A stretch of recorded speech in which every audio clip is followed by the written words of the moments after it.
বিসমিল্লাহির রহমানির রহিম। Let's start.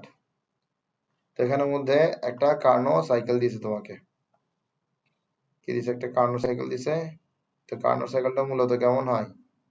Karnaugh সাইকেলটা মূলত একটা গ্রাফ হয়, যেটা হচ্ছে পি ভার্সেস ভি গ্রাফ। তো প্রথমে তোমার এখানের মধ্যে একটা পয়েন্ট দিছে, এ পয়েন্টে গ্যাসটা প্রথমে ছিল, তার প্রেসার ছিল পি, তার ভলিউম ছিল ভি। এরপরে আইসোথার্মাল এক্সপ্যানশন হয়েছে, আইসোথার্মাল এক্সপ্যানশন হয়ে সে বি পয়েন্টে গেছে, বি পয়েন্টে তার প্রেসার হচ্ছে পি2 আর ভলিউম হচ্ছে 2v।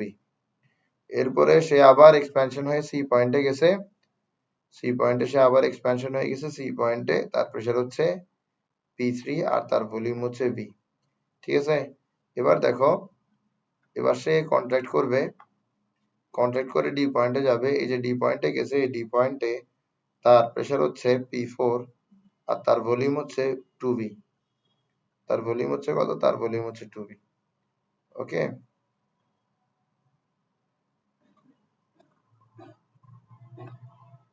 এটা হচ্ছে ডি পয়েন্ট। ধরো ডি পয়েন্টে এখানে, ডি পয়েন্টে এখানে। এরপরে সে কি করবে? আবার কন্ট্রাক্ট করে করে চলে যাবে, এ পয়েন্টে চলে যাবে, কন্ট্রাক্ট করে করে চলে যাবে, এ পয়েন্টে চলে যাবে। তো তোমাকে এখানে উপরে টেম্পারেচারটা দিয়ে দিছে, উপরে টেম্পারেচারটা দেয় নাই, এই টেম্পারেচারটা দেয় নাই, আর এই টেম্পারেচারটা দিয়ে দিছে, যেটা হচ্ছে কত? 10°C। কত? 10°C। ঠিক আছে? এরপর বলে দিছে যে এখানের মধ্যে 3 মোল গ্যাস সিস্টেমে কাজ করতেছে। ঠিক আছে? এরপরে বলে দিছে যে গ্যাসটা কি ডায়াটমিক। বলে দিতে পারে যে কি গ্যাসটা ডায়াটমিক। যদি ডায়াটমিক বলে দেয় তাহলে গামা সমান সমান 1.4 ধরবো, অথবা তোমাকে গামা সমান সমান 1.4 সরাসরি দেওয়া থাকবে। কোয়েশ্চেন দেখো, কোয়েশ্চেন বলতেছে ডিটারমাইন T1। কোয়েশ্চেন কি? Determine T1। আমরা কি পারবো ডিটারমাইন করতে? আসো করি। তোমার এখানের মধ্যে কি চেঞ্জ হচ্ছে? T1 T2 তে পরিণত হচ্ছে। তুমি একটা জিনিস চিন্তা করো, আমি যদি তোমাকে বলি বি তে টেম্পারেচার কত, তুমি বলবা T1, কারণ এ থেকে বি টেম্পারেচার হচ্ছে T1। তাহলে বি তে টেম্পারেচার কত? T1। সি তে টেম্পারেচার কত? T2। কেন T2? কারণ সি থেকে ডি পর্যন্ত টেম্পারেচার কি থাকবে? T2 থাকবে। তাহলে সি পয়েন্টের টেম্পারেচার কত? T2। এবার যদি আমরা বিসি বিসি স্টেপটার কথা চিন্তা করি, বিসি কি ছিল? বিসি ছিল এডিয়াবেটিক কন্ট্রাকশন, এডিয়াবেটিক এক্সপ্যানশন, ঠিক না? বিসি কি ছিল? Adiabatic expansion. বিসি কি ছিল?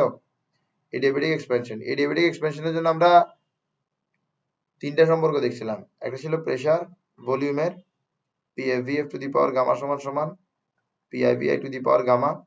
এরপর আরেকটা সম্পর্ক দেখছিলাম, সেটা হচ্ছে টেম্পারেচার ভলিউমে, সেটা হচ্ছে TFVF to the power gamma minus 1 TIVI to the power gamma minus 1। এরপর আরেকটা সম্পর্ক দেখছিলাম, সেটা ছিল প্রেসারের সাথে TF to the power 1 minus gamma divided by gamma TIPI to the power 1 minus gamma divided by gamma. ঠিক আছে? এখন দেখো, তোমার এই যে বিসি প্রসেসটা আছে, বিসির মধ্যে ভলিউমের চেঞ্জটা কিন্তু খুব পরিষ্কার দেখা যাচ্ছে যে 2v থেকে কত হয়েছে? 4v হয়েছে। 2v থেকে কত হয়েছে? 4v হয়েছে।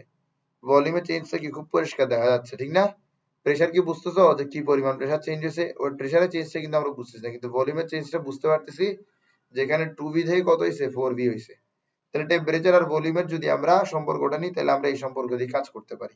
আমাদেরকে কি বের করতে বলছে? T2 বের করতে বলছে। সহজ ভাষা হচ্ছে TF বের করতে বলছে। তো TF কিভাবে পাবো?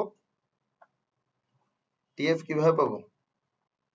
TF কিভাবে পাবো? TF পাবে এভাবে, TI এখানে PI ডিভাইডেড বাই PF, আর উপরে কি চলে যাবে? 1 minus gamma divided by gamma. এটাকে আকাশ থেকে আসছে, এই লাইন থেকে লিখছি এটাকে। যদি আক্কেল বুদ্ধি থাকে তাহলে বুঝবে এই জিনিসটা কিভাবে আসছে। বুঝছো? এবার TF কি? TF হচ্ছে T2। TF হচ্ছে কি? T2। তাহলে TI কি হবে? TI হচ্ছে T1। আর PI কি? Initial pressure. এখানের মধ্যে ইনিশিয়াল প্রেসার কত? আচ্ছা সরি, আমরা ভুলটা নিছি। আমাদের টেম্পারেচার আর ভলিউমের সম্পর্ক নিতে হবে না? তো টেম্পারেচার আর ভলিউমের সম্পর্ক কোনটা? এটা। তবে যদি এই সম্পর্ক থেকে TF বের করার চেষ্টা করি, তাহলে TF সমান সমান কি হবে? TI VI divided by VF to the power gamma minus 1। ঠিক আছে? তো TF বলতে আমরা কি বুঝি? T2। তাহলে T2 সমান সমান T1 VI কি হবে 2V, VI কি হবে 2V, আর VF কি হবে 4V। উপরে কি হবে গামা মাইনাস 1, গামা মাইনাস 1 মানে কি 1.4 মাইনাস 1। বুঝতে পারছি? আচ্ছা আমাকে তো T1 বের করতে বলছে, T2 বের করতে বলে নাই। ধ্যাত তেরিকা, মানে TI বের করব। কি বের করব? TI, TI এর ইকুয়েশন বের করব। তো দেখো TI এর ইকুয়েশন যদি বের করি এটা কেমন হয়? TF VF divided by VI to the power gamma minus 1। তো T1 সমান সমান কি হবে? T2 VF সমান সমান VF কত? ফাইনাল ভি কত? ফাইনাল ভলিউম কত? 4V না? ইনিশিয়াল ভলিউম কত? 2V টু দি পাওয়ার কত? Gamma minus 1। তাহলে VV কি যাবে? কাটা যাবে। T2 কত? T2 হচ্ছে 10 ডিগ্রি সেলসিয়াস। T2 কত? T2 হচ্ছে 10 ডিগ্রি সেলসিয়াস। কোশ্চেনে দেওয়া আছে T2 হচ্ছে কত? 10 ডিগ্রি সেলসিয়াস। যদি T2 10 ডিগ্রি সেলসিয়াস হয় তাহলে আমরা এখানে T2 কত লিখবো? অবশ্যই এটাকে কেলভিনে লিখতে হবে। তাহলে 10 ডিগ্রি সেলসিয়াস কি কেলভিনে কিভাবে নিব? 273 যোগ করে। তো সরাসরি যদি তুমি 273 যোগ করে তাহলে কি পাবা? 283 পাবা আর কি। তাহলে এখানে পাচ্ছ কত? এখানে পাচ্ছ 283। এখানে কি পাচ্ছ? এখানে পাচ্ছ 2, পরে পাচ্ছ গামা মাইনাস 1। গামার ভ্যালু কত দিছে? গামার ভ্যালু দিছে 1.4। তো যেটা আসবে ওটাই কি অ্যান্সার, যেটা আসবে ওটাই কি অ্যান্সার। আবার আসো,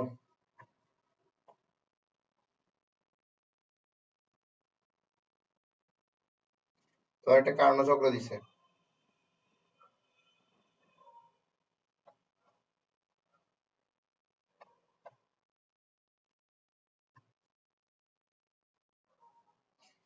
এটা হচ্ছে এ পয়েন্ট, এই পয়েন্টে প্রেসার কত?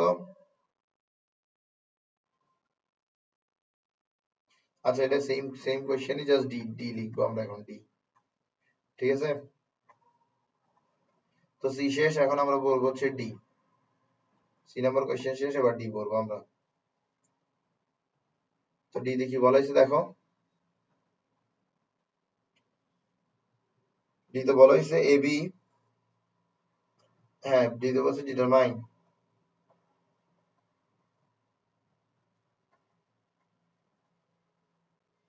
difference of work between AB and BC।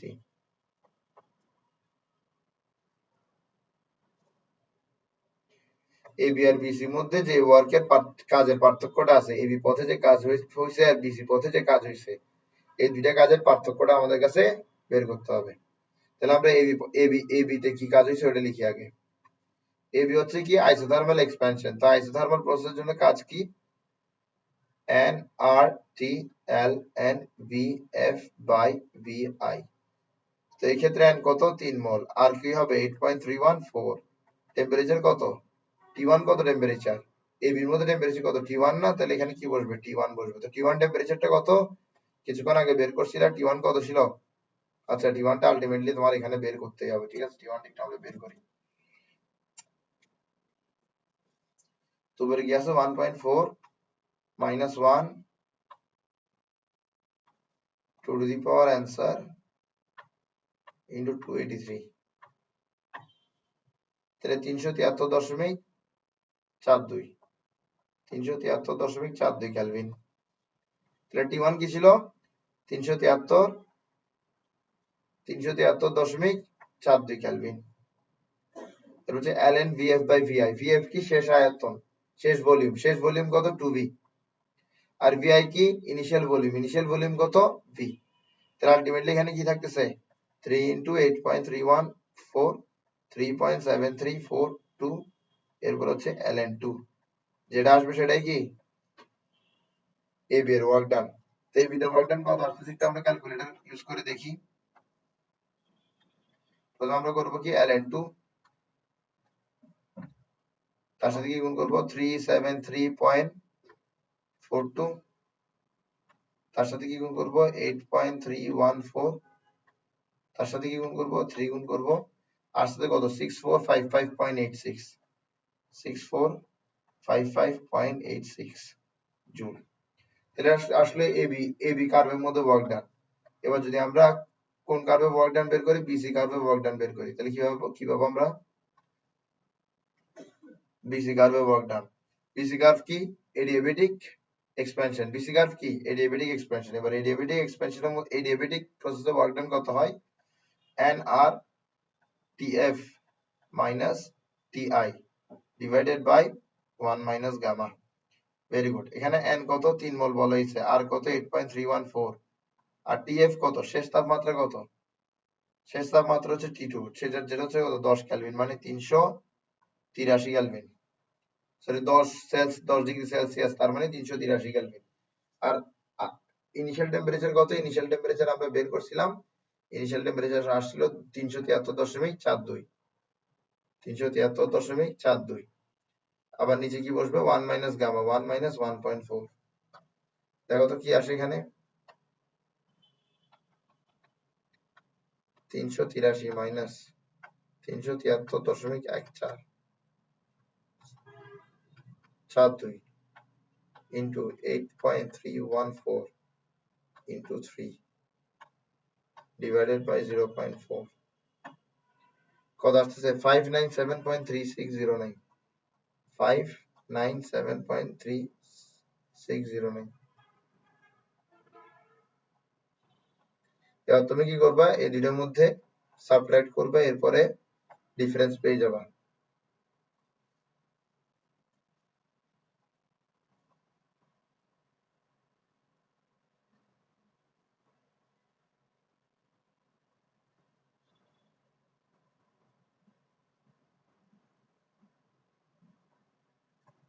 ঠিক আছে? যেটা আসবে ওটাই কি অ্যান্সার। আশা করি পারবা, আশা করি পারবা।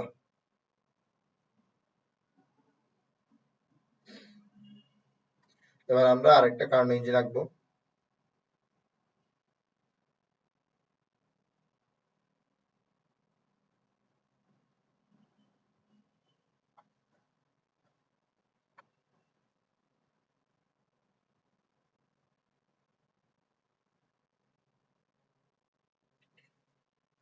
ঠিক আছে?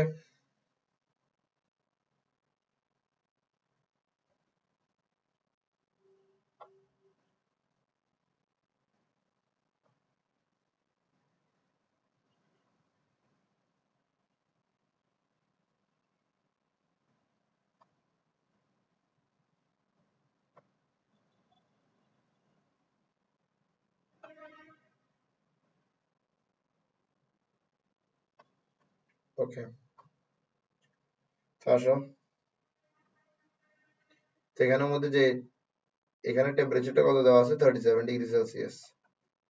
ঠিক আছে? বলা হচ্ছে যে এফিসিয়েন্সি কত? এফিসিয়েন্সি হচ্ছে 50%।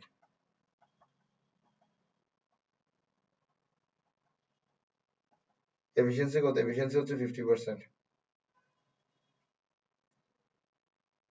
হুম।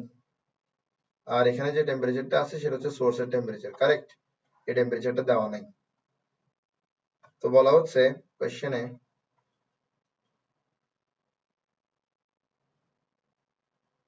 what measures could be taken to increase efficiency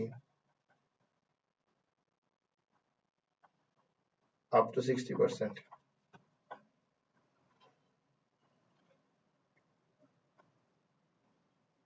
ঠিক আছে? তো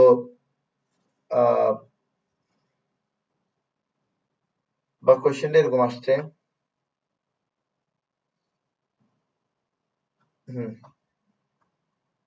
সহজ ভাষায় কোশ্চেনটা এরকম আসছে,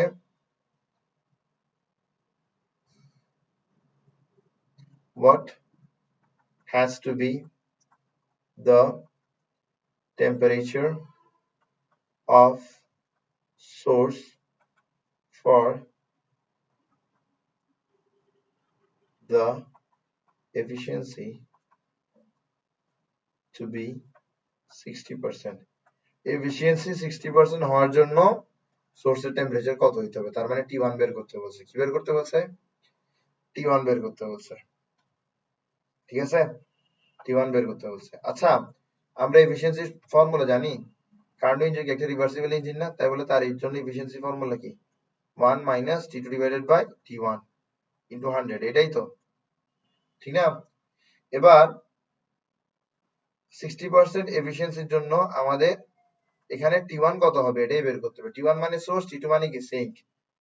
তো 60 ডিগ্রি এফিসিয়েন্সির জন্য আমার T1 বের করতে হবে। তাহলে আমি কি করব, এটার জায়গায় 60 বসাবো, 1, T2 তো দেওয়া আছে, যেটা কত, সেটা হচ্ছে 37 ডিগ্রি সেলসিয়াস। এবার 37 ডিগ্রি সেলসিয়াস তো বসানো যাবে না, ক্যালভিনে নিতে হবে।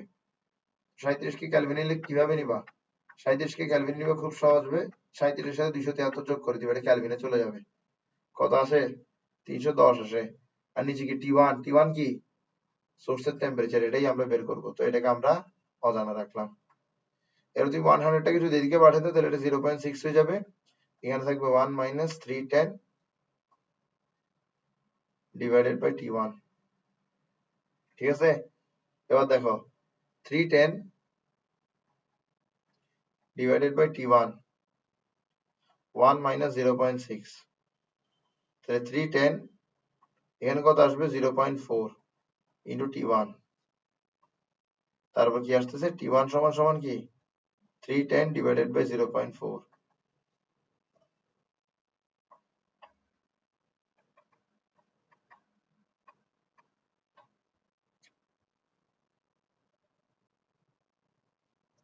divided by 0.4 কত আসছে, 775 কেলভিন। কত আসছে, 775 কেলভিন। তার মানে সোর্সের টেম্পারেচার যদি 775 কেলভিন হয়, তাহলে সোর্সের টেম্পারেচার যদি 775 কেলভিন হয়, তাহলে কি হবে, তাহলে এফিসিয়েন্সি 60% হবে। বুঝতে পারছি? এবার আরেকটা প্রশ্ন আছে, সেটা হচ্ছে can the efficiency be 100%? Can the efficiency be increase up to 100%?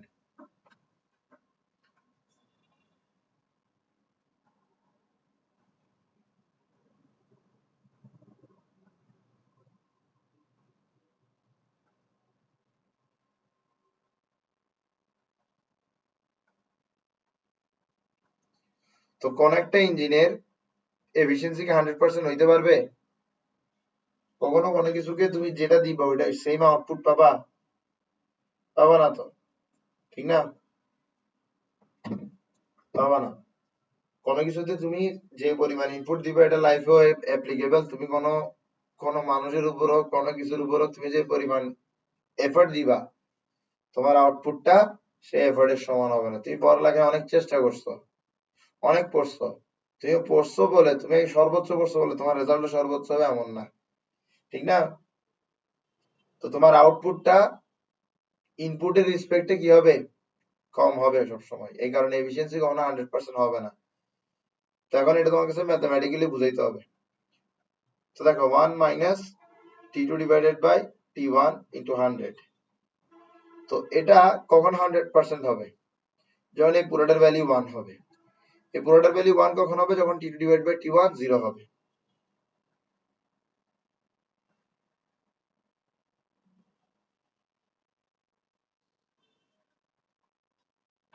তো T2 divided by T1 0 হলে এফিসিয়েন্সি 100% হবে। এবার T2 divided by T1 0 কখন হবে,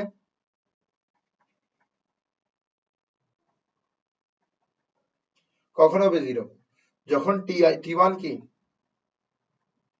T1 যদি ইনফিনিটির সমান হয়, তাহলে এই রেশিওটা 0 হতে পারে। অথবা T2 যদি কি হয়, 0 হয়। এবার দেখো T1 কি সোর্সের টেম্পারেচার, এবার সোর্সের টেম্পারেচার কি ইনফাইনাইট হতে পারবে? কখনো সোর্সের টেম্পারেচার কি ইনফাইনাইট হতে পারবে?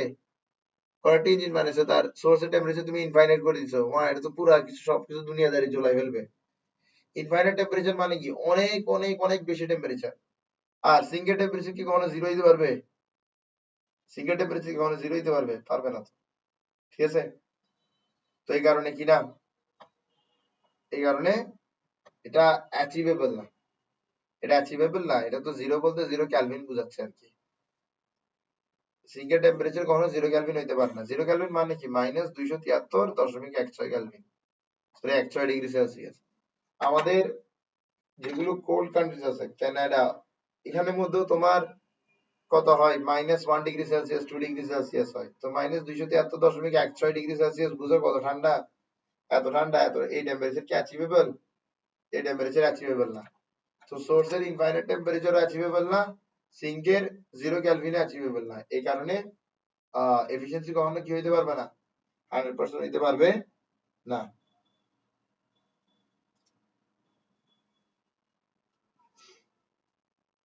হুম,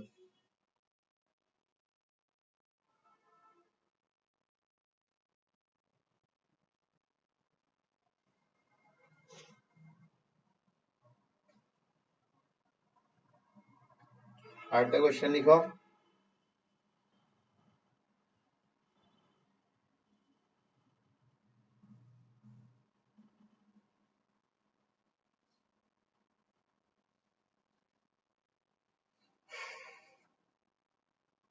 -20 degree Celsius ice, -20 degree Celsius 2 kg ice is converted to 110 degree Celsius vapor.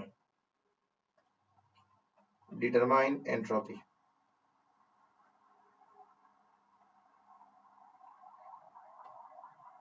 এরপর চ্যাপ্টার শেষ, ঠিক আছে?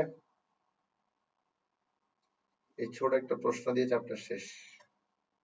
আসো, তাই যে বোঝার চেষ্টা করো, -20 ডিগ্রি সেলসিয়াস আইস, হ্যাঁ, তুমি তার উপর কি করবা, হিট অ্যাপ্লাই করবা।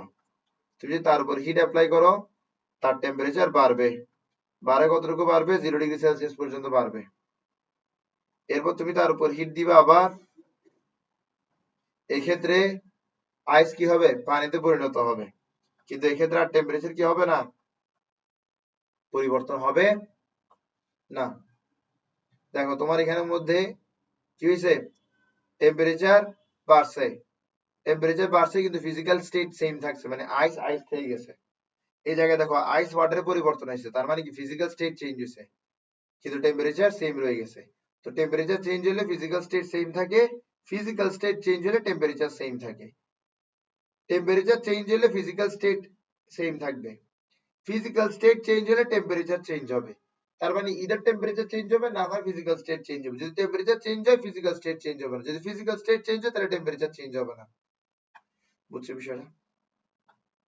ওকে, এরপরে ধরো আমরা কি করলাম, আবার হিট দিলাম, আবার হিট দিলাম। যদি আবার হিট দিই তখন দেখা যাবে এই 0 ডিগ্রি সেলসিয়াসের পানিটা টেম্পারেচার বাড়তে বাড়তে এটা আলটিমেটলি কত কত পর্যন্ত বাড়বে, 100 ডিগ্রি সেলসিয়াস পর্যন্ত বাড়বে। এবার 100 ডিগ্রি সেলসিয়াস পর্যন্ত বাড়ার পরে যদি আমরা আবার ফার্দার হিট দিই তাহলে এটা টেম্পারেচার বেড়ে 110 ডিগ্রি সেলসিয়াসে পরিণত হবে। বোঝা গেছে? তো দেখো তুমি যদি হিট দাও তাহলে টেম্পারেচার চেঞ্জ, হিট দিলে দুটো জিনিস হয়, টেম্পারেচার চেঞ্জ হয়, ফিজিক্যাল স্টেট চেঞ্জ হয়। ইদার টেম্পারেচার চেঞ্জ হবে, ইদার ফিজিক্যাল স্টেট চেঞ্জ হবে। তুমি এখানে হিট দিছো, টেম্পারেচার চেঞ্জ হয়েছে, ফিজিক্যাল স্টেট চেঞ্জ হয় না। টেম্পারেচার কতটুকু পর্যন্ত বৃদ্ধি পাইছে, টেম্পারেচার বৃদ্ধি পাইছে মেল্টিং পয়েন্ট পর্যন্ত। কতটুকু পর্যন্ত, মেল্টিং পয়েন্ট পর্যন্ত। মেল্টিং পয়েন্ট কি, মেল্টিং পয়েন্ট হচ্ছে যে টেম্পারেচারে একটা সাবস্টেন্স গলে, যে টেম্পারেচার একটা সাবস্টেন্স গলে সেটা হচ্ছে সেই সাবস্টেন্সের মেল্টিং পয়েন্ট। যে সাবস্টেন্সে কোন একটা সাবস্টেন্স গলবে সেটা হবে সেই, যে টেম্পারেচারে কোন একটা সাবস্টেন্স গলবে সেই টেম্পারেচারটাকে সেই সাবস্টেন্সের মেল্টিং পয়েন্ট বলা হবে। পানির মেল্টিং পয়েন্ট হচ্ছে 0 ডিগ্রি সেলসিয়াস, তার মানে 0 ডিগ্রি সেলসিয়াসে পানি গলে। তো যদি আমি -20 ডিগ্রি সেলসিয়াস আইসকে হিট দিই তাহলে 0 ডিগ্রি সেলসিয়াস আইসে পরিণত হবে, 0 ডিগ্রি সেলসিয়াস আইসে পরিণত হবে। কেন 0 ডিগ্রি সেলসিয়াস পর্যন্ত টেম্পারেচার বাড়তেছে, কারণ 0 ডিগ্রি সেলসিয়াস হচ্ছে মেল্টিং পয়েন্ট, তাহলে মেল্টিং পয়েন্ট পর্যন্ত টেম্পারেচার বাড়বে। মেল্টিং পয়েন্টে যখন আমরা হিট দিব তখন টেম্পারেচার আর বাড়বে না, মেল্ট হতে থাকবে, মানে ফিজিক্যাল স্টেট চেঞ্জ হবে। যখন পুরোপুরি মেল্ট হয়ে যাবে তখন যদি আমরা হিট দিই তখন আবার টেম্পারেচার বাড়ে, কতটুকু পর্যন্ত বাড়বে, বয়লিং পয়েন্ট পর্যন্ত বাড়বে। কতটুকু পর্যন্ত বাড়বে, বয়লিং পয়েন্ট পর্যন্ত বাড়বে। বয়লিং পয়েন্ট কি, বয়লিং পয়েন্ট হচ্ছে যে টেম্পারেচারে, পানি বয়েল করতে থাকে। কোন একটা সাবস্টেন্স যে টেম্পারেচারে বয়েল হওয়া শুরু করবে সেটাকে বলা হবে সেই সাবস্টেন্সের বয়লিং পয়েন্ট। পানির বয়লিং পয়েন্ট হচ্ছে 100 ডিগ্রি সেলসিয়াস, কারণ 100 ডিগ্রি সেলসিয়াসের মধ্যে পানি বয়েল হওয়া শুরু করে। এবার বয়লিং পয়েন্টে যদি আমরা হিট দিই তাহলে কি হবে, তাহলে কি হবে? তাহলে কিন্তু ফিজিক্যাল স্টেট চেঞ্জ হবে। কি চেঞ্জ হবে? ফিজিক্যাল স্টেট চেঞ্জ হবে। ওয়াটারটা ভ্যাপারে পরিণত হবে 100°C, 100°C থেকে যাবে। এরপর যদি আমরা ফার্দার হিট দিই তাহলে টেম্পারেচার কি হবে? বৃদ্ধি পাবে। বোঝা গেছে? এখন বলা হচ্ছে যে এই -20°C আইস থেকে এখানে আসতে পুরো এন্ট্রপি চেঞ্জটা বের করো। পুরো এন্ট্রপি চেঞ্জটা বের করো। আচ্ছা আসো আমরা বের করি ধীরে ধীরে। এন্ট্রপি কি? এখান থেকে এখানে কি হয়েছে? টেম্পারেচার চেঞ্জ হয়েছে। টেম্পারেচার চেঞ্জ হওয়ার জন্য ফর্মুলা কি? টেম্পারেচার চেঞ্জ হওয়ার জন্য ফর্মুলা হচ্ছে msln T2 by sorry TF by TI। msln TF by TI। ঠিক আছে? এবার আসো। এবার যদি আমরা একটু লিখি, এটা বরফ কয় কেজি ছিল? 2 কেজি ছিল। কয় কেজি ছিল? 2 কেজি ছিল। এখন এখানের মধ্যে এস কি? এস হচ্ছে স্পেসিফিক হিট। এস কি? এস হচ্ছে স্পেসিফিক হিট, ঠিক না?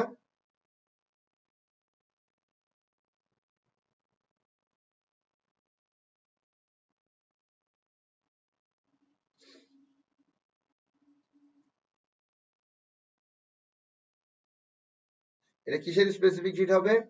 এটা হবে হচ্ছে যেহেতু বরফ থেকে কি হচ্ছে, যেহেতু বরফের টেম্পারেচার চেঞ্জ হচ্ছে তাহলে বরফের স্পেসিফিক হিট হবে। কার স্পেসিফিক হিট হবে? এটা বরফের স্পেসিফিক হিট হবে। বরফের স্পেসিফিক হিট কত? মেবি 2000।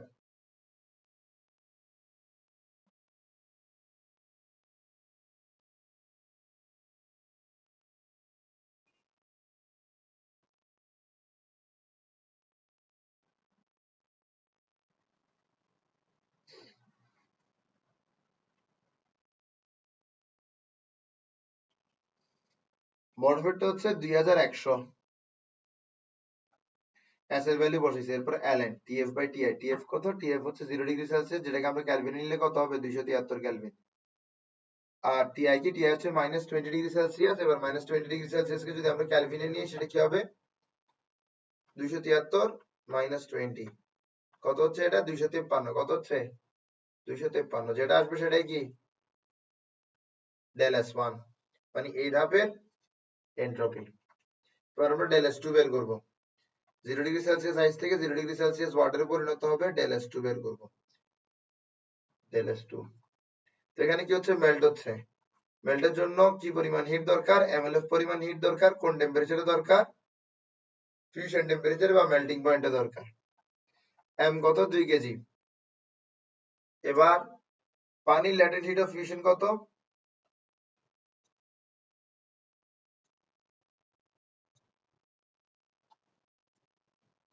মাথা রাখবে ভ্যালু গুলো, ঠিক আছে? সেটা হচ্ছে 334। 334। এরপর কয়টা শূন্য বসবে? 3টা শূন্য বসবে। কয়টা শূন্য বসবে? 3টা শূন্য বসবে। এটা এটা গেল এলএফ এর value, latent heat of fusion. নিচে কি বসবে? মেল্টিং পয়েন্ট বসবে। মেল্টিং পয়েন্ট কত? 0°C, যেটাকে আমরা ক্যালভিনে কি লিখতে পারি? 273 ক্যালভিন। যেটা আসবে সেটা হচ্ছে ডেল এস টু। তাহলে এই ক্ষেত্রে ডেল এস টু পরিমাণ এন্ট্রপি চেঞ্জ হয়েছে। এরপর আসো, এরপর আমরা এখানে দেখি, এখানে হচ্ছে del S three. Del S three. তো del S three, del S three এখানে কি হচ্ছে? টেম্পারেচার চেঞ্জ হচ্ছে। 0 থেকে 100°C যাচ্ছে। যদি টেম্পারেচার চেঞ্জ হয় তাহলে এন্ট্রপির ফর্মুলা কি? msln TF by TI। ঠিক আছে? এম কত? 2 কেজি। এস কত? পানির জন্য এস হচ্ছে 4200। ln TF by TI। TF কত? 100°C, যেটাকে ক্যালভিনে নিলে 373। TI কত? 0°C, যেটা ক্যালভিনে নিলে 273। যেটা আসবে সেটাই কি? Del S three. এরপর আসো, এখানে আমরা পাবো ডেল এস ফোর। তো বের করি ডেল এস ফোর।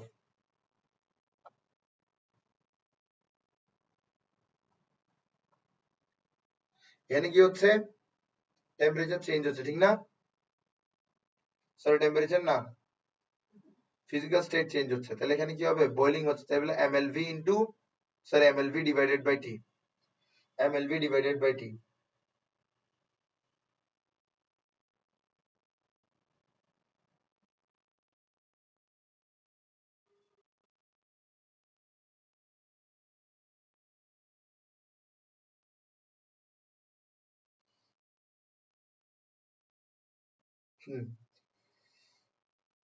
তো এখানের মধ্যে এম কত 2 কেজি, এলভি কত latent heat of vaporisation, latent heat of vaporisation of water কত হবে 2260।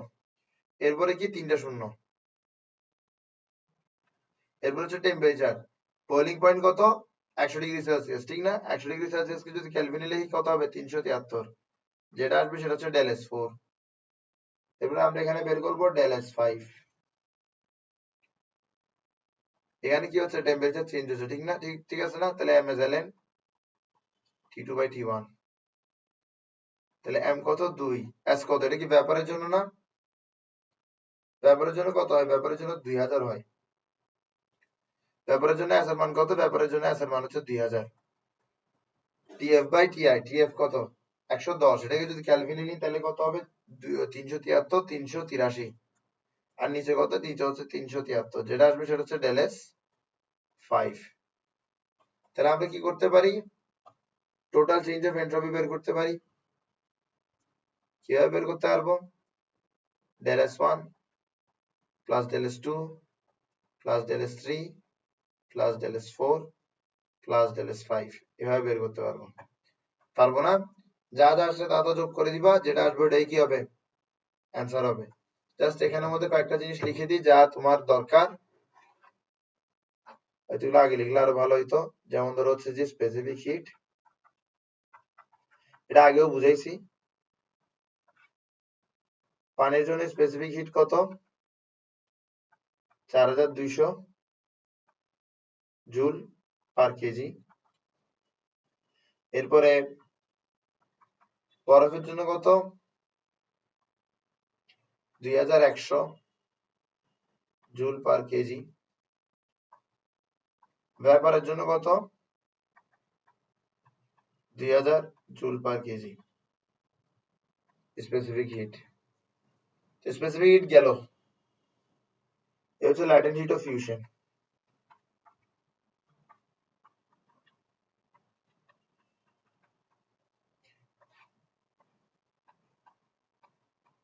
তিনশো 34, এরপর 3টা শূন্য দিবা, joule per KG. Latent heat of ভ্যাপরাইজেশন,